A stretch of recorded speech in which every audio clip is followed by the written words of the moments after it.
Você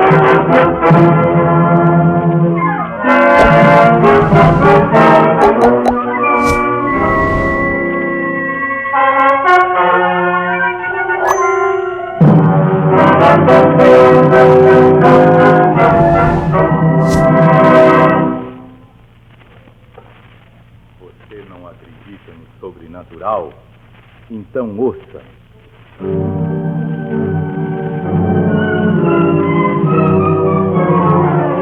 Incrível!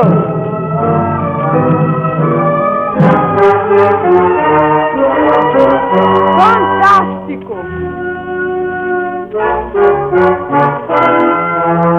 Extraordinário. Um novo programa de Almirante, um presente de Guaraína, música de Aldo Taranto e Morfeu, com Almirante, artistas do Rádio Teatro, efeitos sonoros especiais e grande orquestra.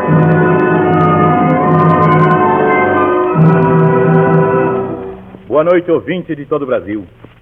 Aqui estamos com a primeira audição do incrível, fantástico e extraordinário para 1948. Neste novo ano, queremos reafirmar os propósitos desses programas.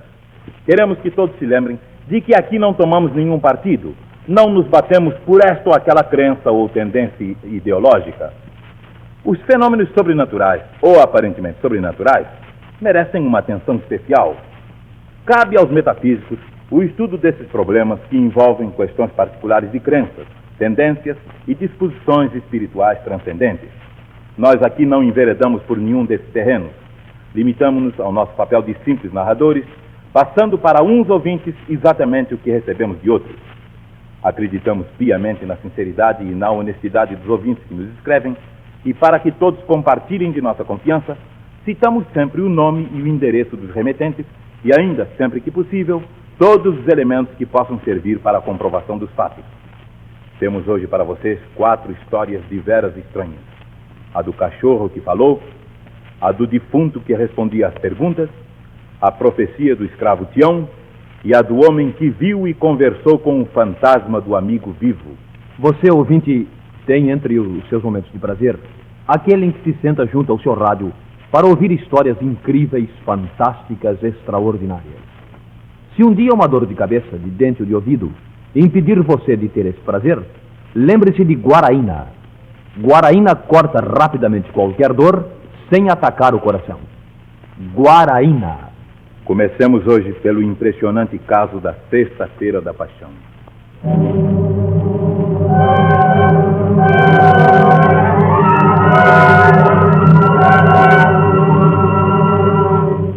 Se foi sugestão coletiva, porque todos nós ouvimos nitidamente o cachorro falar.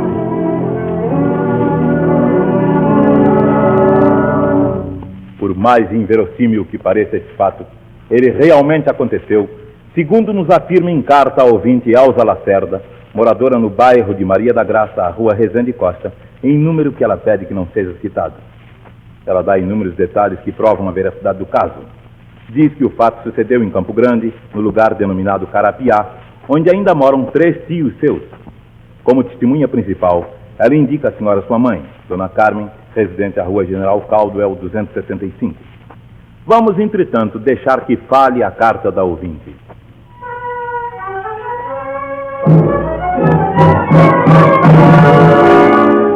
Meu avô chama-se Guilherme. Era casado com minha avó Emília, que já morreu. Tinha uma porção de filhos. Meu avô era homem modesto, trabalhador e exemplar chefe de família, até o dia em que se entregou ao terrível vício da bebida. Aí então mudou completamente. Em cada bebedeira que tomava, ia transformando aquele lar humilde e mais alegre num verdadeiro inferno. Quando ele chegava em casa, a criançada toda corria para perto da avó Emília. E enquanto ela parecia uma galinha rodeada de pintos, o avô praguejava, gritava, ameaçava toda a gente. Vai tudo apanhar! Quem ficasse na sua frente e apanhava na certa. Vai lá, cachorro! Nós tínhamos em casa um cachorro tipo vira-lata muito amigo da meninada. Seu nome era Patusco, pois até o pobre cachorro era alvo das iras do meu avô. E como era um bicho inteligente, sabia distinguir quando o velho vinha a beber. Nesses dias, Patusco ficava todo encolhido embaixo da mesa, de onde muitas vezes era tirado a pontapés pelo meu avô.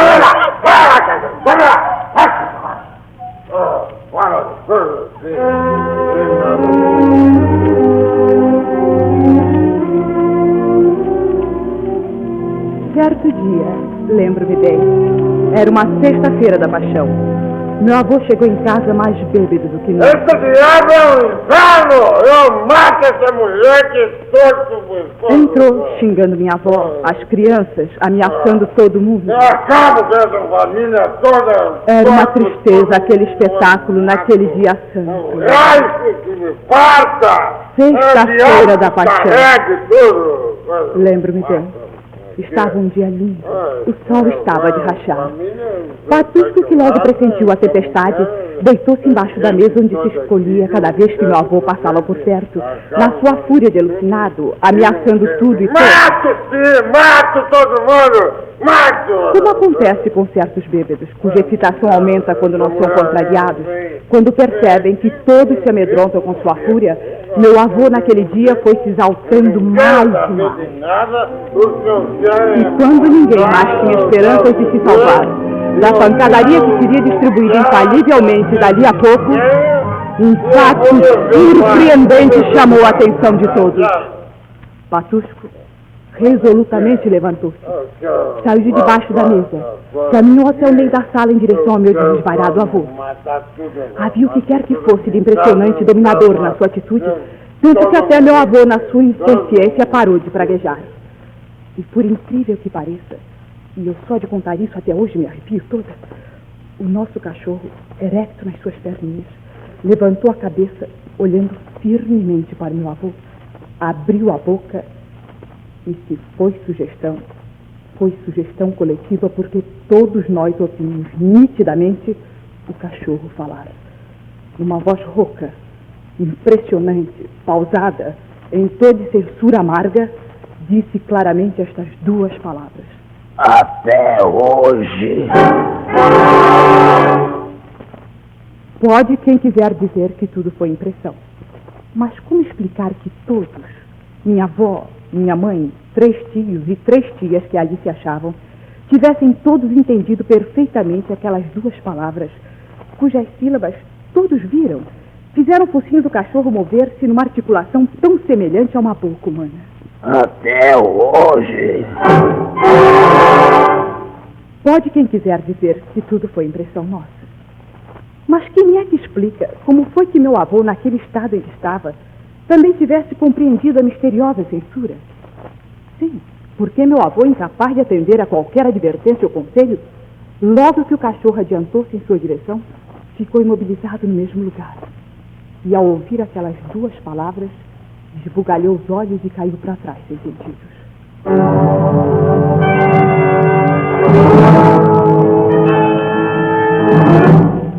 Elsa termina sua impressionante narrativa com uma informação que envolve num mistério ainda mais profundo aquela inexplicável passagem de sua infância. Com o rebuliço causado pelo fato de meu avô ter caído desacordado, nem todos prestaram muita atenção ao Patusco. Mas houve quem visse ele caminhar lentamente para a porta e desaparecer por ali. Depois de refeitos do susto, todos se puseram à sua procura. Mas ninguém na rua viu o cachorro. Nenhum vizinho pôde dar notícias suas. E por mais que procurassem, o cachorro nunca mais apareceu.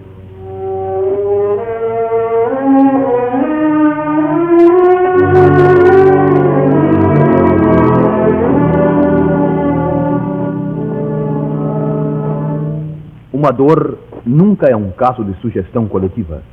Quem tem uma dor de cabeça, de ouvido ou de dente, sofre um mal qualquer e deve se prevenir com guaraína, medicamento nacional de conceito universal.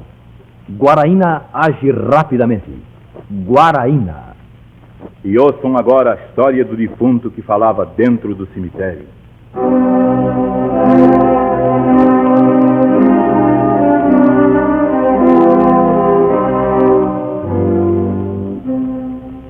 Aí dentro desse cemitério tem um defunto que responde a qualquer pergunta que a gente fizer.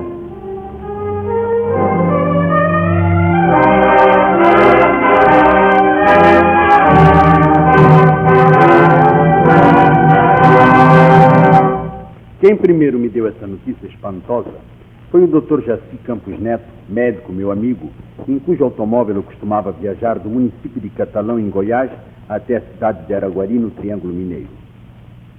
Quem nos manda o episódio que vamos transmitir em seguida é o farmacêutico José de Góes, proprietário da Farmácia Brasil, na Rua da Cachoeira 13, em Mesquita, estado do Rio. Conta ele que em 1941 morava no município de Catalão, estado de Goiás. De tempos a tempos, tinha que ir a Araguari, em Minas, a fim de fazer compras de medicamentos. Na estrada que liga aqueles dois pontos, entre a cidade de Goiandira e um lugarejo chamado Nova Aurora, existe um cemitério antiquíssimo e abandonado. Fica num planalto muito limpo e bonito, e nas suas imediações não existe uma só casa. É um verdadeiro deserto. O farmacêutico e o médico sempre viajavam de dia, no carro particular deste último, cujo nome já disse é Dr. Jaci Campos Neto. Um dia, Dr. Jaci, quando os dois passavam pela frente do velho cemitério, disse ao José de Góes: Ô Góes, aí dentro desse cemitério, de noite, tem um defunto que fala e que responde a tudo que se pergunta. O farmacêutico, é claro, não podia acreditar no que lhe dizia o seu amigo, embora o ouvisse falar com toda a seriedade. E seguiu estrada fora, cismando com aquela estranha informação. Certo dia, em Araguari, Dr. Jaci Campos Neto deu ao José de Góes a seguinte notícia: Góes, hoje nós vamos fazer a viagem de volta de noite e você vai ouvir o defunto falar. Junto conosco vai um engenheiro que chegou do Rio e ele também quer ver a coisa. E naquela noite, às 23 horas aproximadamente, lá iam os três no carro do médico, que cada vez mais se aproximava do misterioso cemitério. Ao chegar defronte da velha necrópole, o médico parou o carro no meio da estrada. Estava uma noite lindíssima de luar. Via-se perfeitamente o muro branco do cemitério ressaltando a luz da lua. Dr. Jaci disse então ao farmacêutico: Góes, agora você salta do carro e grita alguma coisa. José de Góes não vacilou, saltou do carro, virou-se para o cemitério e gritou: Ei! Imediatamente, de lá de dentro dos muros, uma voz respondeu no mesmo tom: Ei! José de Góes confessa que sentiu um certo receio, mas animado pela companhia dos amigos, arriscou um outro grito gaiato: Opa! Novamente a voz do cemitério respondeu soturna: Opa! Diante daquela uniformidade de repetições, o engenheiro exclamou zombeteiro: É o eco que responde. Está parecendo que é mesmo o eco. Mas o Dr. Jaci não concordou com aquela hipótese. Você pensa que é o eco, não é? Então grita aí alguma coisa que não dê para o eco. Pois não, eu vou gritar mesmo. Tem defunto fresco aí? De trás do muro veio a resposta: Defunto fresco não tem, mas tem defunto velho. Aquela inesperada e apavorante resposta, prova insofismável de que a voz não vinha de um eco prosaico, encheu os viajantes de pavor. Fizeram o carro partir a toda disparada, afastando-se o mais depressa possível daquele lugar que, principalmente para o engenheiro, passou a ser considerado extremamente perigoso.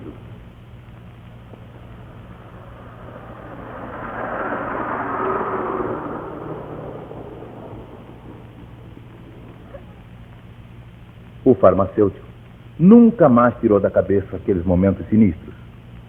Em sua mente positiva, não podia caber aquela ideia de um defunto falar.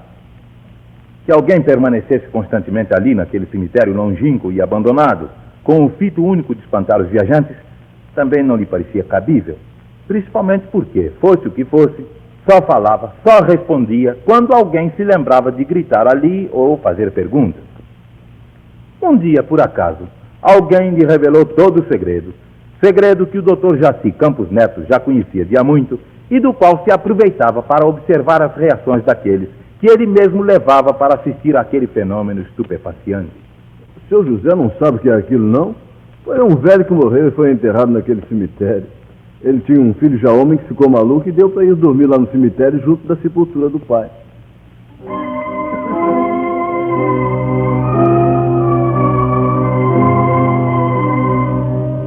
E assim, para o nosso ouvinte José de Góis, dissipou-se o mistério daquela voz que respondia a qualquer pergunta no cemitério abandonado da estrada entre Goiandira e Nova Aurora.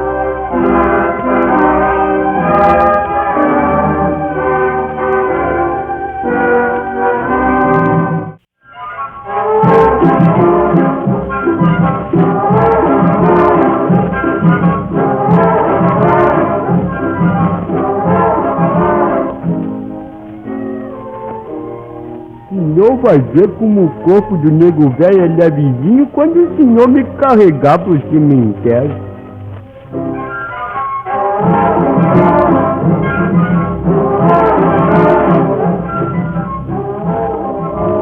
Este estranho fato que vamos narrar agora vive conservado pela tradição oral no lugar onde ele sucedeu. Foi-nos contado pelo ouvinte Norberto Marcondes, residente em Guarapuava, no estado do Paraná. O ouvinte nos relata os fatos, como os ouviu de pessoas da região, e cita mesmo o nome da personagem principal, bem como o da fazenda onde o episódio teve lugar. Ele pede-nos, entretanto, que não os divulguemos, a fim de não melindrar pessoas distintas que descendem daquele fazendeiro e que são muitas no seu estado.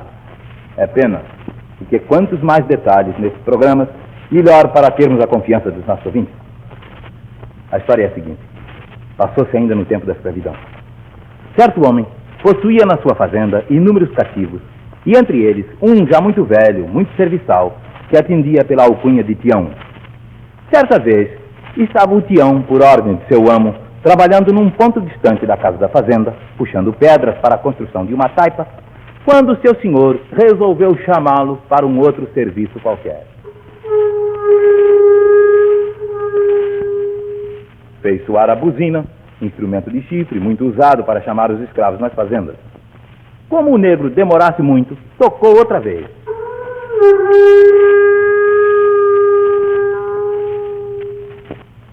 Estranhando a demora do negro, que a seu ver deveria ter atendido incontinente, o severo senhor desandou a tocar a buzina de chamada nervosamente, tornando-se com aquilo numa grande irritação.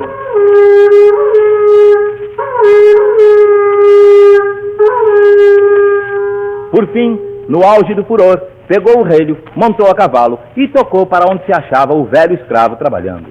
Lá chegando, foi logo dando vazão à sua fúria. Negro do diabo! Você então não viu chamar? Não vi não, meu senhor. Tô aqui tão longe. Devia ter ouvido, sim! Você o que é um grande malandro? Tá aqui remochando sem fazer nada. Ah, meu senhor, até agora não parei de carregar pedra. É mentira tua! Olha aquela pedra ali! Tá ali desde ontem! E você não carregou por quê? Dizendo isso, o fazendeiro apontava para uma imensa pedra que qualquer um veria logo que o velho escravo, cansado e fraco, não poderia carregar. Sim! Por que não carregou aquela ali? Mas, senhor, essa pedra é muito pesada. Nego velho não pode com ela, não. Seu sem vergonha! Seu cachorro, seu mandrião! Não vê que essa pedra é menor do que o seu corpo e que, portanto, você pode com ela nas costas? Foi quando o nego velho, magoado com tanta dureza e querendo convencer seu senhor de que aquela pedra era muito mais pesada do que ele próprio, deu uma resposta significativa. Aquela pedra é mais pesada do que eu, meu senhor. E o senhor vai ver como o corpo do nego velho é levezinho quando o senhor me carregar pro cemitério.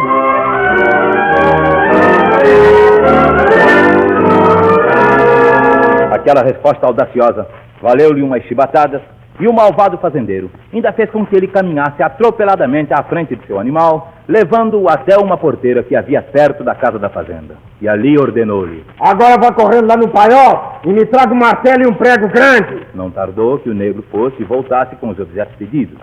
E o impiedoso senhor, encostando o negro no moirão da porteira, pregou-o ali por uma das orelhas.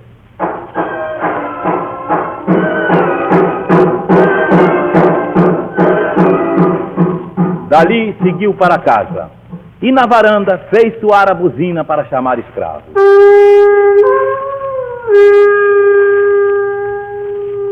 Não demorou muito, e à sua frente surgiu espalfado, trôpego, sangrando da orelha rasgada, o negro Tião. Pronto, senhor. Então, o viu agora, não é? Sem vergonha. E viu como teu corpo é pesado? Tão pesado que deu pra rasgar a tua orelha, seu animal! Não é, senhor. Nego velho fez força pra vir, senhor. O corpo do nego velho é levezinho. O senhor vai ver quando o Mercê for me levar pro cemitério.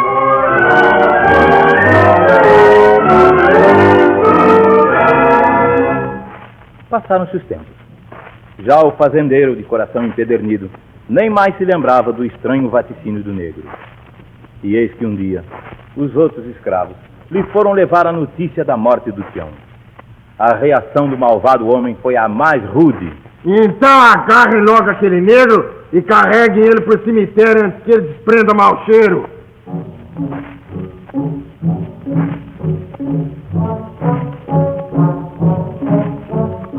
Os demais escravos se apressaram em cumprir a ordem. Amarraram um negro morto numa vara comprida, como era hábito na época, e se puseram em marcha. Mas não deram muitos passos. Poucos metros adiante, tiveram que arriar o fardo, porque nenhum deles tinha força para carregar aquele inexplicável peso. Comunicado o fato ao fazendeiro, este deu logo a solução. Botem 2 bois na canga e levem o negro de carro.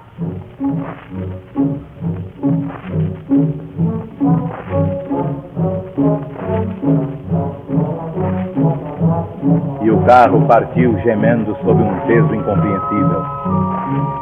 A alguns metros adiante, uma força sobrenatural prendia as rodas, de nada valendo as fortíssimas aguilhadas com que os escravos os espicaçavam. Costa, Mimoso! Costa, Mimoso! Costa, Mimoso! Os bois não se moviam, apesar do visível esforço que faziam para arrastar o peso do carro. Os escravos foram novamente comunicar o fato ao fazendeiro. Irritado, lá veio ele convencido da incompetência dos seus escravos. Vocês são todos uns animais! Não sabem fazer nada! Deixa ver esse aguilhão! Faça Mimoso! Faça Barroso! Mas os bois eram impotentes para deslocar aquele estranho peso. E foram os escravos que chamaram a atenção do fazendeiro para o que acontecia com as rodas do carro. Olha a roda, senhor. Está toda enterrada no chão. E o fazendeiro olhou e viu que as 2 rodas estavam totalmente enterradas no chão até o eixo. Vendo a inutilidade de todo aquele esforço, quis o fazendeiro simplificar o enterramento do negro Tião. Ordenou que os escravos abrissem ali mesmo, ao lado da estrada, perto do carro, uma sepultura, de modo que o corpo pudesse ser atirado facilmente do carro para a cova. Mas quando tudo ficou pronto, quando todos os escravos que foram chamados para ajudar tentaram mover o cadáver, não o conseguiram de maneira alguma. Não puderam movê-lo 1 centímetro sequer. E gemiam num esforço sobre-humano para vencer aquele peso estranho.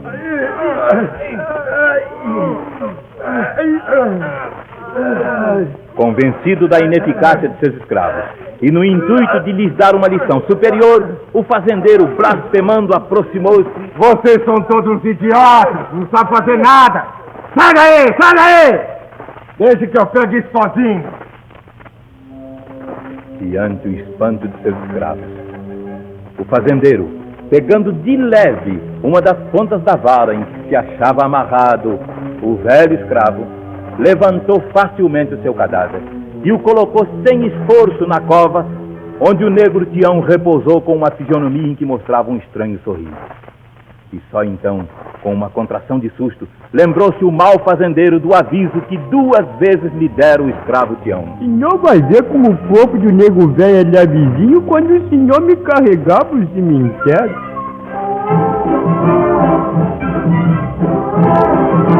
E ouçam agora a estranha história do homem que conversava com o fantasma de um vivo.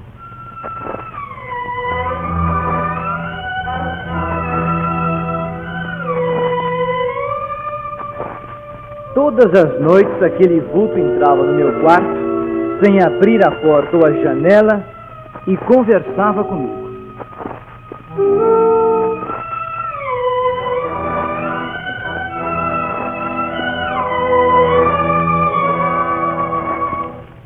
Como esse programa vive da verdade, vocês ouvintes não deverão estranhar quando enchermos os casos com uma abundância aparentemente inútil de detalhes. Isto servirá para fornecer a vocês elementos que comprovem a autenticidade das histórias. Os estudiosos dos fenômenos anímicos encontrarão no episódio que se segue um bom motivo para confirmar certas teorias. Vamos narrá-lo aqui com as mesmas palavras da carta do ouvinte que o remeteu, o Sr. Jarbas Bittencourt Vieira Machado, telegrafista da Estrada de Ferro Vitória Minas e residente à Avenida Vitória 12, em Jucutuquara, em Vitória, Espírito Santo. Conta ele que em 1939, tendo ele então 18 anos, trabalhava como telegrafista na estação de Aimorés. No pátio daquela estação, que é conhecido pela designação de Triângulo, existem diversas casas de funcionários da companhia. Numa dessas casas, na de um guarda-chave chamado José Santana, moravam o Jarbas e um fiel de nome José Curto num dos quartos, e Altamiro Correia e Arlindo Alves, aliás, no outro quarto. Os quatro eram grandes amigos e andavam sempre juntos.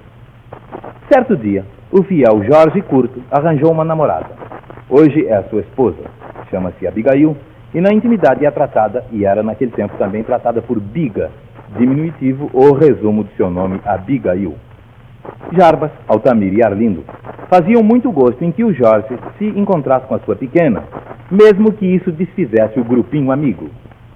Com o namoro, o Jorge sempre voltava para casa mais tarde, e como ele dormia no mesmo quarto do Jarbas, este, ao deitar, apagava a vela ou a lamparina, porque não havia luz elétrica, fechava a porta e dormia até que o Jorge batesse e ele então fosse abrir.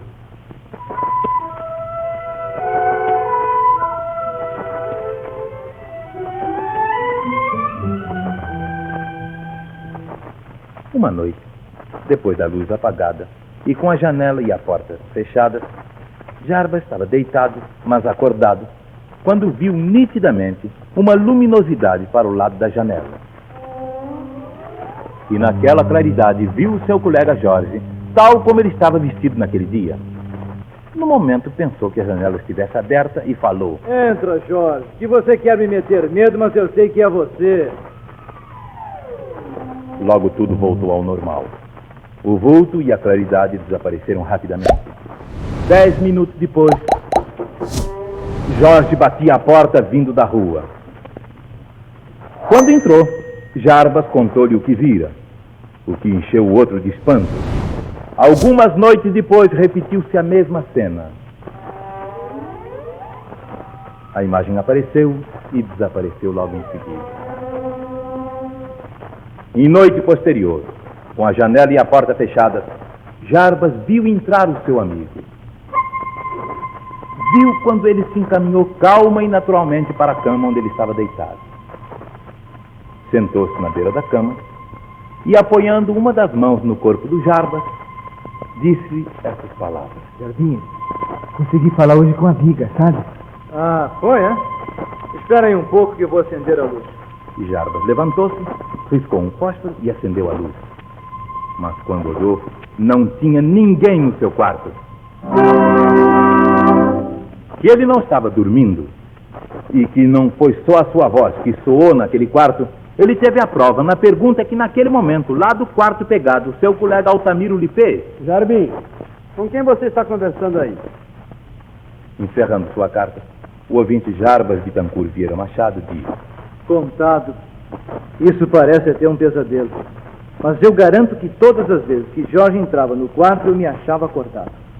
E nunca, após aquelas aparições, Jorge demorava mais de uns 10 minutos, dando a entender que já vinha caminho.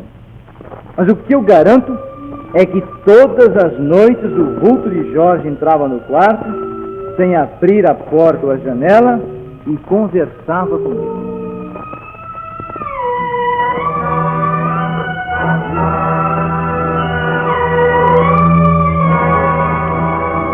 Vamos parar aqui, ouvintes. Quando vocês escreverem para cá, não se esqueçam de citar o título desses programas: Incrível, Fantástico, Extraordinário. Tomaram parte na audição de hoje a orquestra, sob a direção de Morfeu, o locutor Oswaldo Luiz, os radiatores e atrizes na ordem de entrada: Jane Gypsy, Hamilton Ferreira, Orlando Drummond, Paulo Raimundo, Restier Júnior, Duarte de Moraes, Carlos Machado, Germano, Telmo de Avelar e Paulo Porto. Contra-regra de Orlando Drummond. Publicidade de Roberto Duarte e controle de som de Joaquim Pereira Gomes. Na próxima terça-feira, novamente às 21h30 e novamente sob o patrocínio de Guaraína, aqui estaremos com o incrível, fantástico e extraordinário. E por hoje é só. Obrigado pela atenção e boa noite, ouvintes de todo o Brasil.